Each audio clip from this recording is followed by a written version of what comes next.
I've been talking about the AAA games companies not doing so well in my last couple of videos, but imagine my surprise to find out that AAA is outdated now. We are living in the era of the Quadruple A game. That's right, Ubisoft has come out to claim that their upcoming game, Skull and Bones, is a Quadruple A game. What does that mean? Are they moving away from the stuff no one likes in AAA games like microtransactions, live service games, and battle passes? No, actually they're just doubling down and making it worse. What do I mean by that? Well, apparently, their upcoming game, which just had its open beta called Skull and Bones, is going to have all of those things. It's going to be a live service game with microtransactions and a battle pass, but you have to pay $70 for the game before you can use the microtransactions or pay for a battle pass. Now, usually, games that have battle passes and even microtransactions see the most success when the game is free. After all, no one wants to pay for a full-priced game only to be asked for more money a few minutes in. But apparently, Ubisoft thinks that Skull and Bones is so good that you'll want to pay upfront, then keep on paying. Now, any normal person hearing that they're going to be pestered for a battle pass on a game that already costs $70 basically thinks, no way that's true. That would be ridiculous. And when that was brought up to the CEO, he said the most ridiculous thing. The caller asked why Ubisoft was insisting on charging $70 for the game and potentially limiting the size of its player base, suggesting a free-to-play model may better suit the live service mechanics and give it a better chance of building a community. Guillemot, Ubisoft CEO,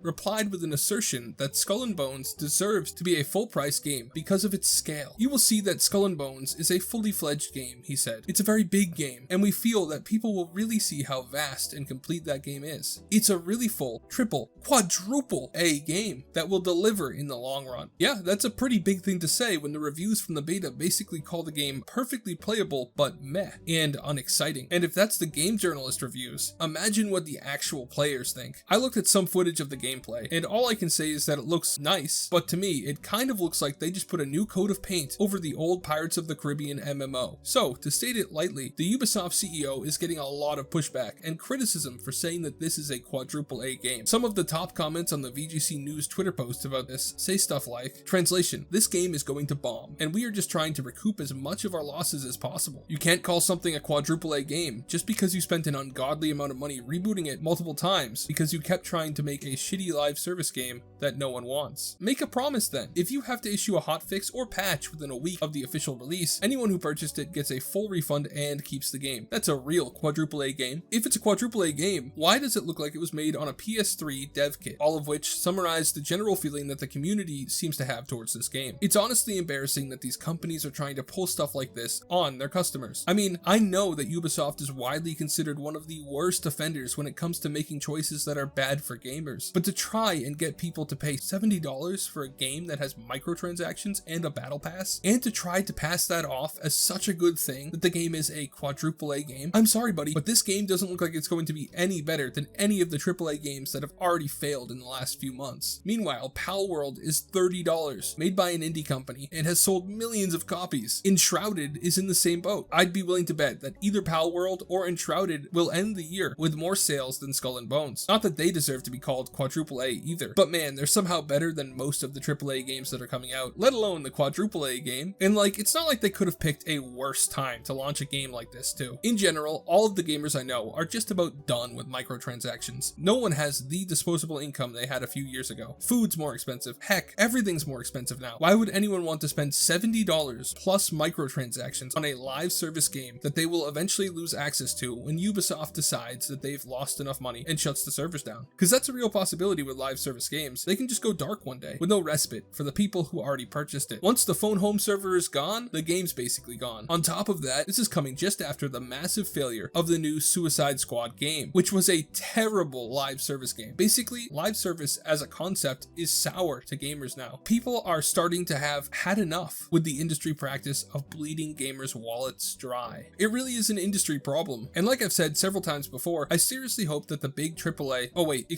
Quadruple A games companies take a look at what has been successful in the last couple of years. Games like Hogwarts Legacy, a single-player story game that outsold every other game last year, or indie games like Pal World, which have a cheap price and no microtransactions and are dominating the scene right now, despite literally coming out of left field. When you look at those examples, the truth becomes clear. Gamers don't want to play slop games seasoned with microtransactions and battle passes. They don't want to have their games online all the time. What they want is something that won't break their wallets and that is fun. At the end of the day, it really seems to me that these big game studios have lost all concept of whether or not a game is fun, instead falling into the habit of thinking that how much time and money they smash into a game is what makes it good. In my opinion, there is no game worthy of being called a quadruple A game this year, likely not for a long time. I think that title should be left alone, at least until we have more immersive games. Something like VR MMOs that you see in anime all the time. Because using quadruple A game for this is just insulting to the consumer. What do you guys think? Is Skull and Bones a quadruple A game? Or is it just AAA slop that's being talked up by a desperate CEO? What do you think a game would have to do to qualify as a quadruple A game, in your opinion? Let me know in the comments. Thank you so much for watching all the way till the end. Make sure to like and subscribe if you haven't already. After all, you watched the entire video. Have a great day, and God bless you.